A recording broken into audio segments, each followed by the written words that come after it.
Donc, qu'est-ce qu'ils vont faire les banques centrales des pays excédentaires? La banque centrale allemande, la BUBA particulièrement, qu'est-ce qu'elle va faire pour pouvoir déprécier sa monnaie? Elle va vendre sa monnaie, elle va faire fonctionner la planche à billets, elle va vendre sa monnaie et en échange, elle va acheter des réserves, donc des dollars, et donc c'est consolidé. Tandis que les pays à monnaie faible, qu'est-ce qu'ils devaient faire? Ils devaient justement acheter avec ses réserves les surplus de sa monnaie circulant sur le marché international, et donc elle se dessaisissait de ses réserves, elle s'affaiblissait. Et c'est la raison pour laquelle les francs n'ont pas pu tenir au sein de ces systèmes. Les francs vont sortir depuis 1974. Il reste donc 1 an et demi au sein du système, et c'était une époque où la France était en plein boom économique. Tout d'un coup, elle va se trouver sans réserve, à cause du fait qu'elle a vendu ses réserves pour acheter sa propre monnaie, et en vendant ses réserves, elle s'affaiblissait, et donc c'était la logique absolument démoniaque pour les monnaies faibles. Et donc, le fait est qu'en 1974 et 1975, la France revient, l'Italie se retire définitivement, la France revient à nouveau, et doit se retirer très vite en 1975. Mais, ce qu'il faut comprendre, c'est la chose suivante. C'est que pendant cette période, donc de 1975 à 1979, la France va se trouver dans une période particulièrement favorable du point de vue de son économie. Le fait est qu'en 1979, au moment où on met en route la deuxième version du serpent monétaire, que cette fois-ci on va appeler le système monétaire européen de 1979, à ce moment-là, donc la France devient la 3e puissance industrielle du monde. Devant le Japon, c'est la première et unique fois que la France a dépassé le Japon par la valeur des exportations.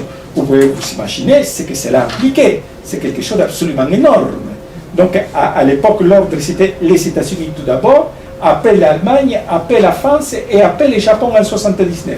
Et tout d'un coup, indépendamment du fait que le système monétaire européen, c'était un système modéré, dans la mesure où il permettait des dévaluations.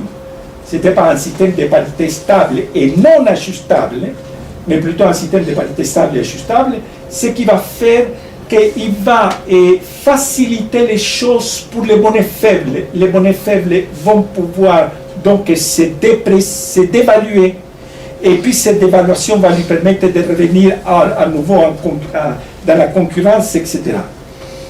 Mais le problème, c'est que tout de suite après, donc, la France va connaître 3 grandes dévaluations. La dévaluation de 81, 82, 83, c'est-à-dire à L3, ça faisait 29% de dévaluation, c'est quelque chose d'énorme. La France va s'appauvrir, va donc avoir besoin de réserves pour continuer à acheter sa monnaie, et le fait est qu'en 83, le 16 mars 83 exactement, les francs cessent d'être une monnaie internationale, une monnaie commerciale, une monnaie financière. Les francs n'étaient plus prêtés au niveau international parce qu'il ne fallait pas que les francs sortent. Donc il va apparaître une période de contrôle monétaire. Donc à l'époque, par exemple, on ne pouvait pas sortir plus de 2000 francs lorsqu'on allait à l'extérieur, en vacances. 2000 francs, ça veut dire rien dire. Hein? Vous vous imaginez? Et donc on ne pouvait pas utiliser la carte bleue à l'extérieur, etc. Donc c'était une période de contrôle monétaire. C'est-à-dire que le franc va se trouver totalement affaibli, donc cesse d'être une monnaie internationale. Ce que le franc était avant, cesse d'être une monnaie internationale, et ça va durer jusqu'au 9 mars 89. Mais entre-temps, l'Allemagne va prendre une place très importante.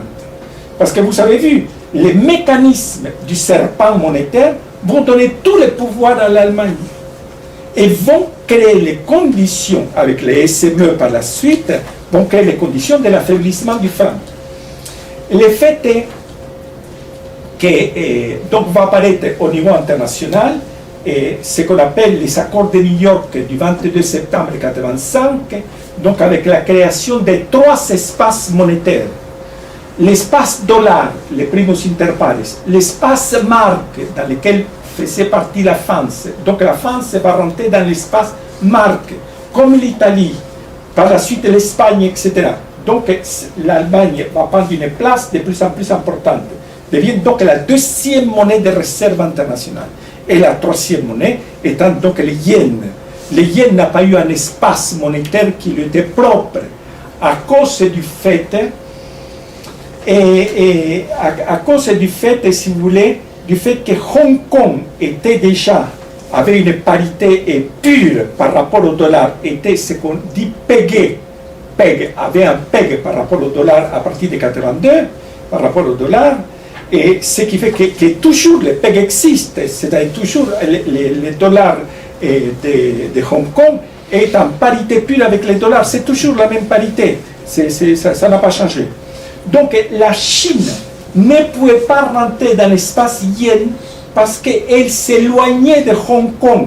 Et il fallait en quelque sorte arriver à intégrer Hong Kong, qui étaient les accords entre Deng Xiaoping et Madame Thatcher, justement, et pour ça il fallait être près du dollar de Hong Kong, et donc près du dollar américain. C'est ça tous les trucs. Donc, mais en ce qui concerne l'espace marque, cet espace marque va se consolider avec les accords précisément de Nibor,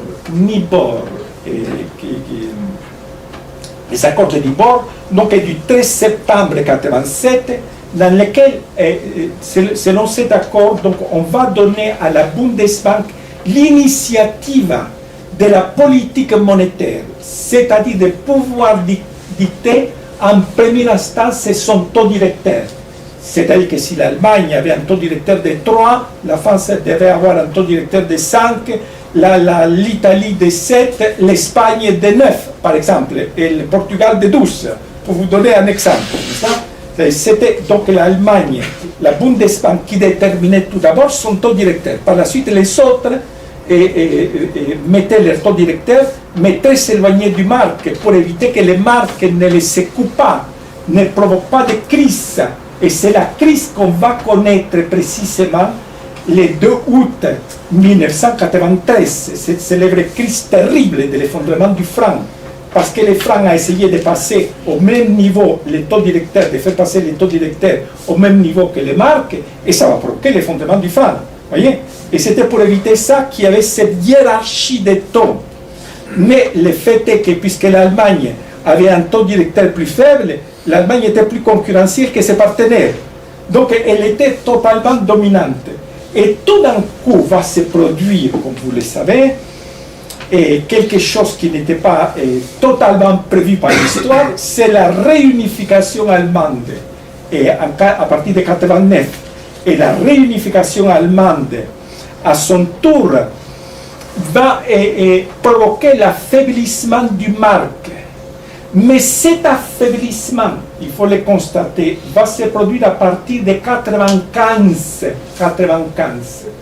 Concrètement, c'est au moment des accords, les accords de Madrid du 15-16 décembre 1995, que précisément l'Allemagne va accepter de rentrer dans ce que nous appelons l'euro. Et c'est à ce moment-là où Kohl va proposer de changer le nom de la monnaie unique européenne, de passer d'EQ à euro. Parce qu'il disait que EQ, ça rappelait EQ de vache, donc la vache en allemand, etc. Donc ce qui était totalement absurde, simplement qu'il voulait mettre sa marque. Et donc l'Allemagne va rentrer dans l'euro. Mais avant, il y a eu quelque chose qui s'est produit. Parce que, comme j'ai essayé de l'expliquer très simplement, au début, on ne savait pas comment arriver à la monnaie unique. Avec les serpents monétaires, il y avait l'idée, il y a une période de convergence, une période de coïncidence pure, c'est-à-dire, par exemple, il devait y avoir 200-300 de convergence, et tout de suite après, donc, une période dans laquelle les monnaies allaient se manifester au même niveau de puissance, et puis ça allait donner la monnaie unique. Et la monnaie unique devait apparaître avec les accords de 72 à partir de 80. En janvier 80, c'était la fixation des parités et donc l'apparition de la monnaie unique. C'est ça tout le temps. Et il se passe la chose suivante. C'est que il va y avoir donc les traités de Maastricht de 92, comme vous le savez. Et dans les traités de Maastricht, il y a non seulement le traité lui-même qui parle de la monnaie unique et qui considère que la monnaie unique est quelque chose de fondamental, mais qui donne toutes les règles concernant la monnaie unique.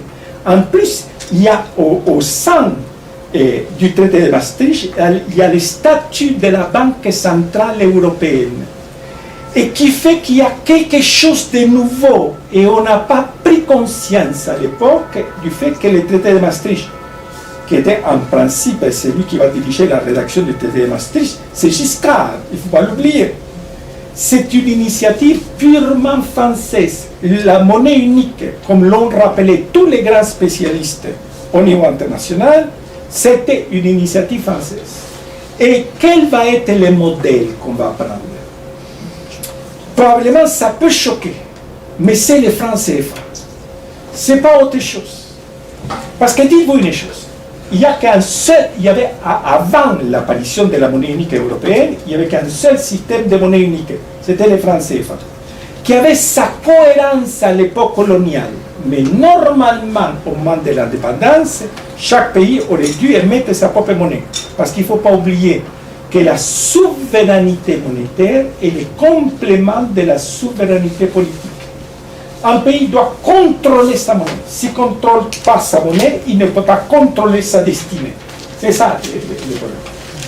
Et donc, qu'est-ce qui caractérise les francs CFA? Tout simplement le fait que les banques centrales nationales n'ont pas le droit d'émettre de la monnaie. Ce sont avec ces excédents que ces pays-là achètent leur propre monnaie. Et ces excédents sont déposés auprès du Trésor public français qui donne en échange des francs CFA. La même chose nous arrive à nous. Nous sommes dans un système dans lequel les banques centrales n'ont pas le droit d'émettre de la monnaie. Donc, par contre, c'est l'article 16 des statuts de la Banque centrale européenne. La Banque centrale européenne la Banque centrale européenne n'a pas le droit d'émettre la monnaie de la même manière que les banques nationales, mais la Banque centrale européenne a le droit d'accorder ses droits au pays en échange de réserves.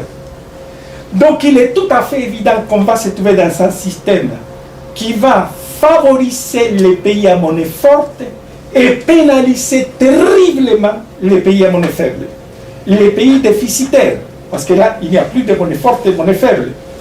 Au sens strict du terme, indépendamment du fait que chaque pays émet sa propre monnaie.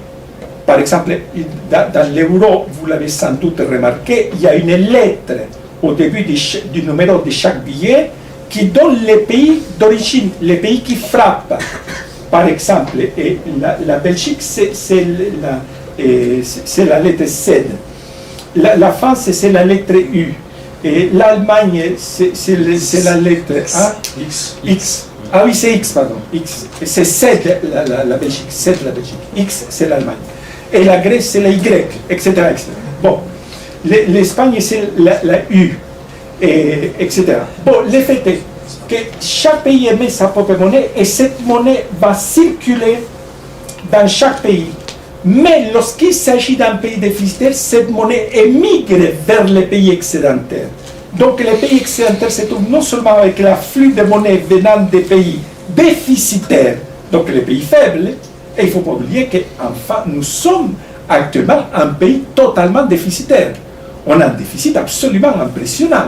On a les déficits les plus importants de la communauté européenne, de la communauté de l'euro, de l'espace euro. On a les déficits les plus grands. Tandis que l'Allemagne se trouve avec un excédent de plus en plus impressionnant.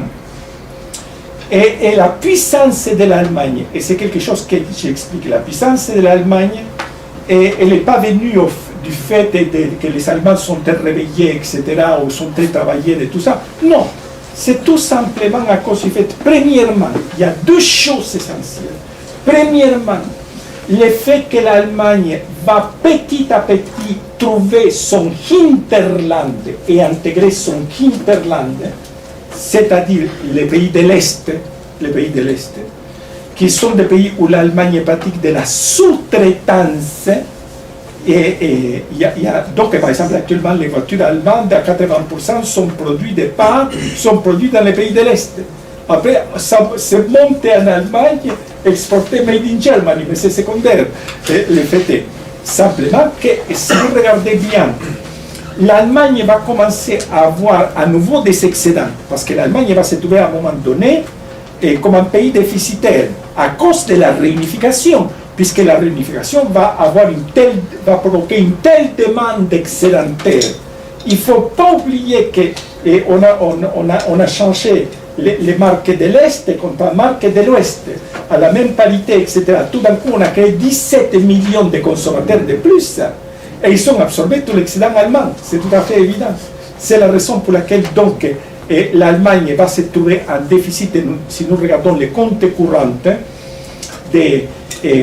1998, la France a eu cette année-là l'excédent économique le plus important de la communauté, avec 36 milliards de dollars, tandis que l'Allemagne va se trouver avec un déficit de 3,6 milliards de dollars. Et tout de suite après, à partir de 1999, l'Allemagne commence à rentrer dans son hinterland, mais il y avait encore la frontière, il n'y avait pas libre circulation entre les pays de l'Est et les pays de l'Ouest, etc. C'est à partir de mai 2004, je vous rappelle, que les pays de l'Est sont rentrés dans la communauté européenne qui a libre circulation, et c'est pour ça qu'à partir de 2004, il y a eu le boom des exportations allemandes qui passe de 40 milliards d'euros en 2003 à 80 milliards, à plus de 80 milliards en 2004. C'est quelque chose à cause du fait qu'il y a la libre circulation. Et donc, l'Allemagne va intégrer son hinterland d'une manière de plus en plus totalisante. En plus, et comme ces pays-là reçoivent des subventions absolument impressionnantes, ils utilisent ces subventions pour construire de leur infrastructure. Donc, ils facilitent les échanges avec l'Allemagne. Parce que ces subventions, c'était les pays du Sud qui les recevaient avant, jusqu'à 2006. Par exemple, l'Espagne a reçu 12 milliards et demi d'euros par an. C'est 12 milliards en base monétaire, en argent liquide qu'ils recevaient. À un moment donné, par exemple en Espagne, il y a eu en 2006 plus de billets de 500 euros que de billets de 100 en circulation. Il y avait donc quelque chose de bizarre, quelque chose qui n'allait pas. Tout simplement, c'était les subventions européennes. Et parmi les pays européens, il faut faire la différence entre les pays donc contributeurs, dont le premier c'est l'Allemagne et le deuxième c'est la France, et la France contribue actuellement pour 7 milliards et demi. Vous voyez? Simplement qu'à un moment donné, donc on a subventionné de 86 jusqu'à 2006, 86 l'entrée de l'Espagne et du Portugal dans la communauté européenne, je vous donne comme référentiel, jusqu'à 2006, on a subventionné les pays du Sud. Et tout d'un coup, en 2006, on les a retirés, 2007 en réalité, 2007 est une année de transition, parce qu'il y avait des projets en retard, etc., et qui fait que, donc, en réalité, les subventions ont totalement disparu à partir de 2008, et c'est pour ça qu'en 2008, tout se casse la figure. Vous voyez? Pourquoi? Parce qu'on les a retiré les subventions, on a fait de ces économies. Ce n'est pas qu'ils sont empruntés sur le marché international, non. C'est qu'on les a subventionnés. Et ils ont utilisé ces subventions pour acheter des biens sur le marché international. Par exemple, l'Espagne a eu en 2007 un déficit de 100 milliards d'euros. Ce qui veut dire que cette année-là, le déficit commercial de l'Espagne fut supérieur en proportion au déficit des États-Unis, qui détiennent le droit et le privilège de mettre la monnaie internationale. Vous imaginez les trucs. Donc il est tout à fait évident qu'on leur a retiré ces subventions, ils se sont effondrés. Et ils vont commencer à emprunter comme des dingues. Par exemple, l'Espagne, jusqu'à 2007, l'Espagne avait un déficit, un taux d'endettement par rapport à son PIB qui était de 37%, actuellement c'est 100%. En quelques années, ils sont empruntés des sommes absolument impressionnantes pour pouvoir couvrir précisément ces trous qui étaient constitués par les subventions européennes. Donc on a créé, qu'on le veuille ou non, une monnaie qui pose des problèmes. Pourquoi? Parce qu'elle facilite les choses et depuis son début, depuis la première expérience, elle va faciliter les choses au pays donc à monnaie forte et va pénaliser terriblement les pays à monnaie faible. Et dans le cas de l'euro maintenant, et il ne faut pas oublier, cela provoque dans les pays déficitaires non seulement la rareté des monnaies, mais la rareté des crédits. On dit par exemple, et ça on le rappelle constamment dans la presse, etc., que le taux de crédit, par exemple, pour les petites et moyennes entreprises en Espagne, est 3 fois supérieur au taux de crédit en Allemagne. C'est pourquoi? Parce que ces pays-là se trouvent en rareté monétaire et donc rareté de crédit. De la même manière, parce qu'ils n'ont pas le droit de mettre de la monnaie, tandis que l'Allemagne peut mettre de la monnaie. Et non seulement elle reçoit des afflux monétaires venant des pays déficitaires, mais en plus, donc, l'Allemagne a la possibilité de mettre de la monnaie. Donc, elle a une base monétaire plus forte. Ce qui fait que l'Allemagne se trouve donc dans une situation particulièrement privilégiée, tandis que les autres pays du Sud se trouvent dans une situation de plus en plus difficile. Et le projet global, je ne sais pas si c'est conscient ou non, mais on dirait qu'il y a une sorte de conscience, c'est le fait actuellement de hinterlandiser les pays du Sud, de l'Europe grecque et de l'Europe latine.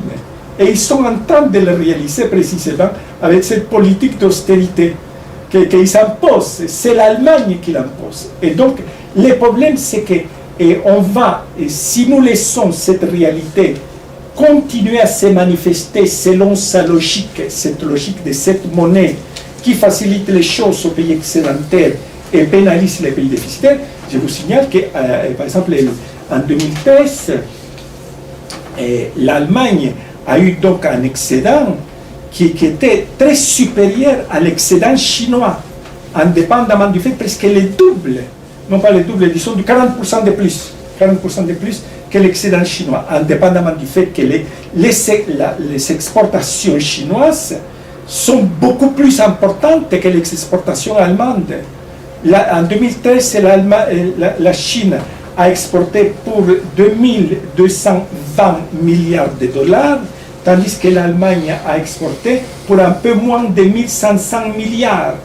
Et indépendamment de ça, l'Allemagne avait l'excédent le plus important du monde pendant plusieurs années, pendant au moins 8 ans, l'excédent le plus important, qui est actuellement, là c'est pour 2014, là on se trouve avec un excédent de 211 milliards d'euros. Ça veut dire de quelque chose comme 265 milliards de dollars. Donc l'Allemagne est de plus en plus concurrentielle. Simplement qu'il y a quelque chose de nouveau cette année, pour 2014, il y a quelque chose de nouveau, c'est le fait que pour la première fois, la Chine passe devant avec des excédents. Pourquoi? Parce que les Chinois sont en train de pratiquer du protectionnisme. Vous n'avez qu'à regarder la chute des importations en Chine. Et c'est ça qui nous donne, d'une manière globale, le célèbre Baltic Dry Index, qui est l'indicateur du commerce des produits secs au niveau international, donc par les bateaux, etc., qui fait qu'on est actuellement au plus bas. On n'a jamais été aussi bas. Donc nous sommes au niveau d'une récession brutale au niveau international. Il ne faut pas oublier que le Baltic Dry Index, qui était au moment le plus élevé, donc c'est le transport maritime des produits secs, vous avez compris, donc les céréales, les métaux, les charbons, etc., etc. Donc c'est quelque chose d'absolument énorme. Et ça nous donne donc l'indice le plus sûr. Nous étions passés au niveau international, bien sûr, ça s'est donné au niveau international, nous étions passés de presque 12 000 points, exactement 11 793 points, le 20 mai 2008, on est tombé à cause de la contraction du deuxième semestre 2008, qui n'a pas été le résultat de Lehman Brothers. Ça, c'est une histoire qui a été inventée. La contraction du deuxième semestre 2008, ça a été tout simplement le résultat du fait que les grandes banques internationales se sont mis à acheter des dollars comme des dingues pour éviter l'effondrement du dollar, parce que le dollar était en train de s'effondrer. Il ne faut pas oublier que le dollar est passé en 2002, le 1er janvier 2002, de 0,95 euros, est passé, donc un euro est passé de 0,95 dollars, et il était le 15 juillet 2008, il était à 1,6038. Il était en train de s'effondrer, et tout d'un coup, au niveau international, les grandes banques au niveau international, y compris la BCE, y compris la Banque du Japon, y compris la Banque d'Angleterre, etc., et la Banque centrale européenne, ils se sont mis tous à acheter des dollars à telle enseigne qu'ils ont créé un problème de rareté monétaire au niveau international, qui a fait que le DRY Index s'est trouvé, donc le 20 novembre, le 20 novembre 2008, à 663 points. C'est-à-dire qu'il y a eu un effondrement de plus de 95%. Et actuellement, si nous regardons les niveaux les plus bas, on l'a touché le 19 février à 105 points. On est en dessous du plus bas de 2008. Parce que les plus bas de 2008 étaient 663. On était donc le 19 février de cette année, on était à 105 points. On est actuellement à 105 points. On est actuellement à 565. Donc ça remontait un tout petit peu. Mais nous sommes toujours en dessous du plus bas qu'on avait touché en 2008, le moment de la grande contraction. Alors, ce qu'il faut surtout remarquer, bien entendu, c'est que le dollar va se consolider pendant cette phase qui va à partir de 2009 à cause de l'utilisation de la planche à billets. Ils se sont mis à utiliser la planche à billets d'une manière absolument impressionnante. Et par exemple, donc il y a eu les célèbres QI, les QI1, QI2, QI3, QI4. En plus, il y a eu la célèbre opération Twist dès 2012-2013, donc qui fait que pour ne pas rentrer trop dans ces détails et tout ça, il faut savoir que le dollar a pris une force absolument impressionnante. Et vous êtes en train de le voir, il s'apprécie constamment depuis la mi de l'année dernière, il s'apprécie constamment par rapport à l'euro. Et par rapport non seulement à l'euro, à toutes les monnaies au niveau international, y compris les yuan, toutes les monnaies. Et le rouble, c'est plus de 60%, etc. Le réal, c'est actuellement 25%, etc. Le réal du Brésil, etc. Et tout ça. C'est-à-dire, donc, le dollar a pris une puissance absolument énorme, mais tout d'un coup, car il ne faut pas oublier que les États-Unis, l'essentiel de l'émission monétaire des États-Unis, c'est pour acheter les bons de 30 ans sur le marché international. C'est les 30 ans, c'est la pièce maîtresse, la pièce principale du système dollar. Les États-Unis vendent du 30 ans, et donc ils vendent du 30 ans, qui est l'instrument de réserve principal des pays excédentaires, donc de la Chine, etc. C'est du 30 ans et du 10 ans. Ce sont les deux qui se vendent sur le marché international. Actuellement, les 30 ans, depuis un mois, les 30 ans est en train de baisser en dessous de sa valeur nominale. Sa valeur nominale est de 100. Donc, de 100, la valeur du 30 ans comme la valeur du 10, c'est ça. Or, depuis un mois, on assiste, parce qu'à un moment donné, les 30 ans est monté au-dessus de sa valeur nominale. Il est passé à un moment donné à 119. En décembre de l'année dernière, il est passé à 119. Nous sommes aujourd'hui, les 30 ans, là, cet après-midi, on était à 93,31. Exactement, les 30 ans. Ce qui veut dire, parce qu'il ne faut pas oublier, il y a 8 500 milliards de dollars circulant sur le marché international sous la forme de bons du trésor. des 30 et des 10 ans. Les États-Unis, lorsque ces bons du Trésor se cassent la figure, parce qu'avant, permettez-moi de revenir un peu sur cette histoire, avant les États-Unis, lorsqu'un pays demandait des réserves en échange des dollars, avant il donnait de l'or. C'est ça que De Gaulle a fait. Il a demandé, je ne veux pas de dollars, je veux de l'or. C'est aussi simple que ça. Et c'est pour ça que les Américains lui font tellement la gueule, n'est-ce pas? Et d'autant plus qu'il y a d'autres pays qui ont suivi, l'Italie et l'Allemagne ont suivi, etc. Mais après 1971, les États-Unis donnent en échange des bons du Trésor. Et les bons du Trésor, lorsque les bons du Trésor tendent à baisser en dessous de la valeur 100, de la valeur nominale, ils font fonctionner la planche à billets. Et donc, comme il y a un excédent de ventes des bons du Trésor, et ils s'affrontent une surdemande, et ça crée donc les bons de 30 ans passent au-dessus des 100, ou passent à 100, en tout cas, ou s'approchent des 100. Or, actuellement, nous sommes en dessous des 100. Et à chaque fois que le bon de 30 ans est passé en dessous des 100, est descendu en réalité en dessous de 90, immédiatement, la Réserve fédérale a fait fonctionner la planche à billets.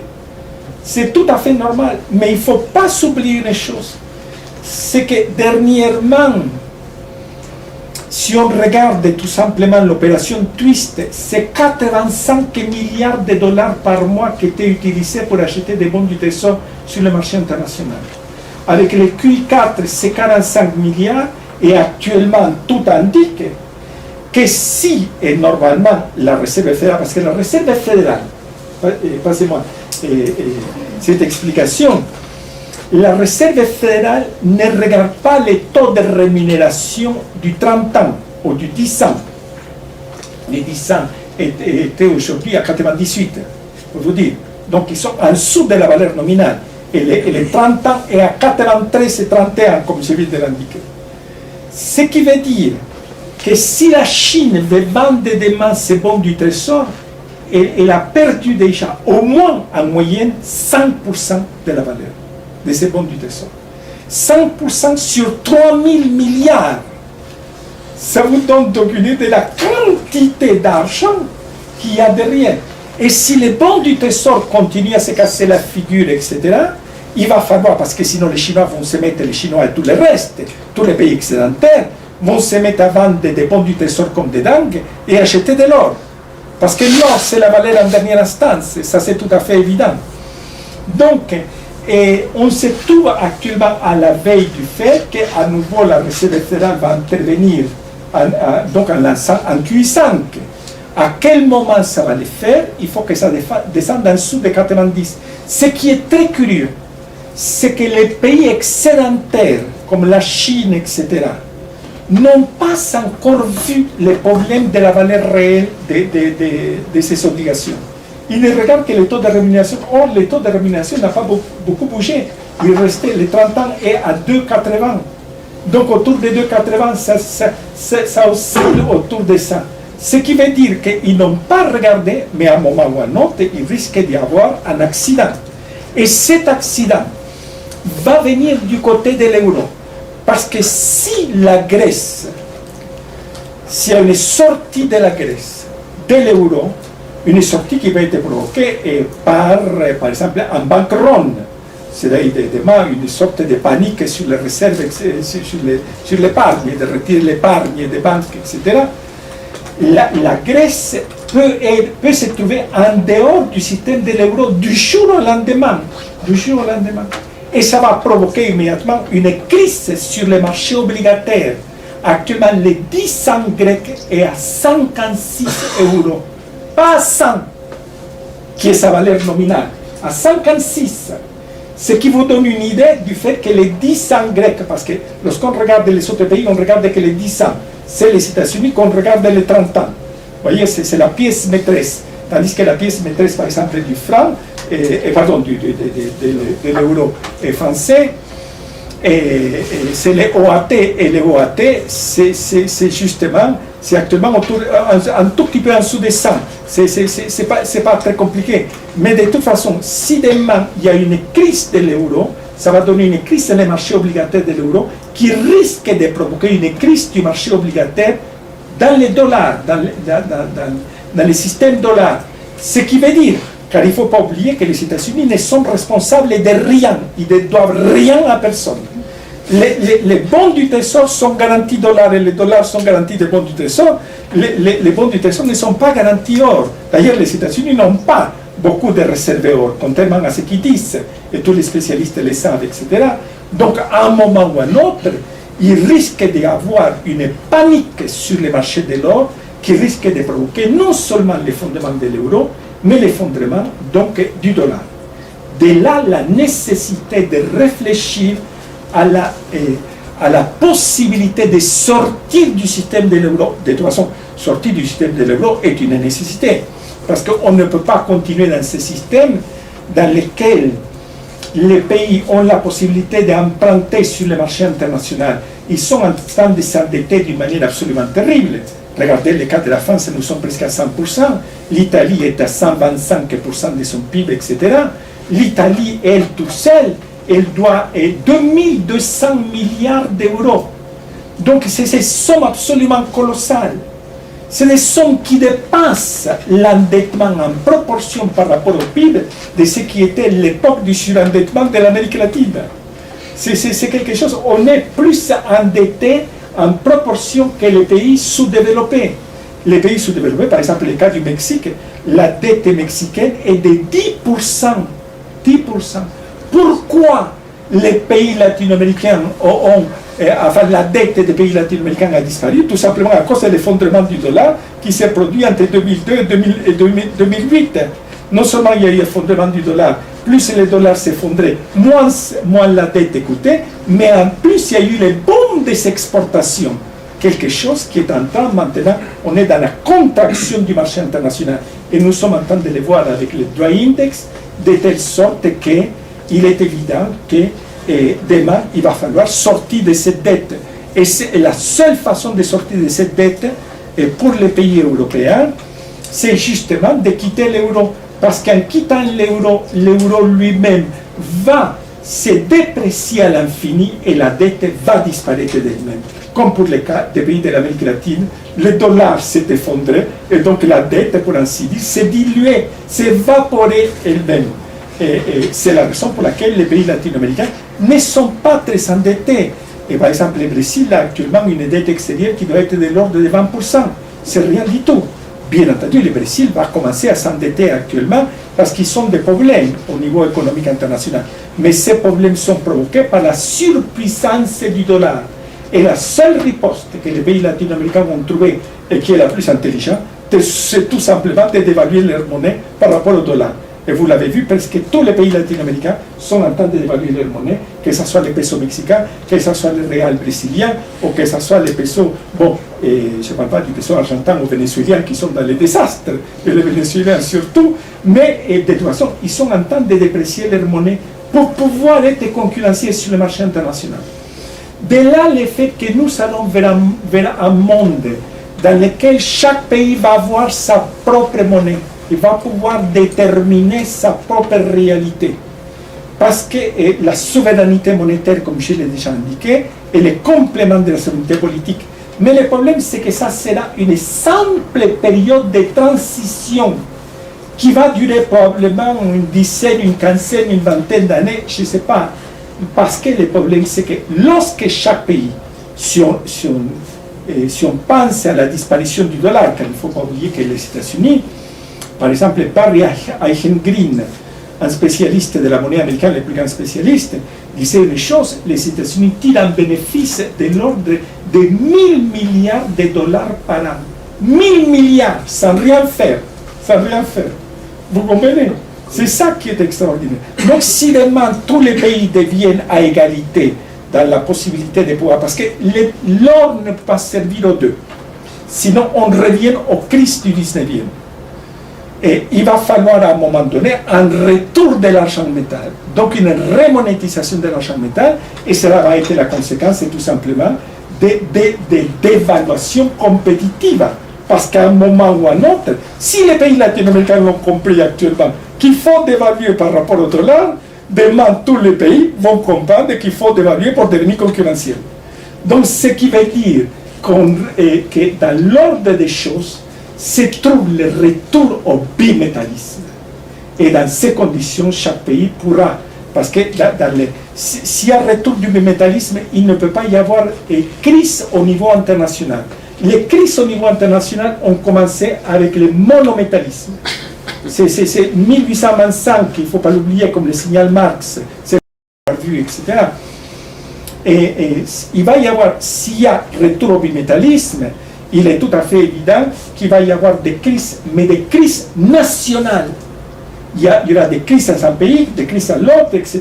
Mais il n'y aura pas de crises au niveau international. Parce que les crises au niveau international du 19e ont été le résultat de la contraction de la base monétaire au niveau international à cause de la démonétisation de l'argent métal.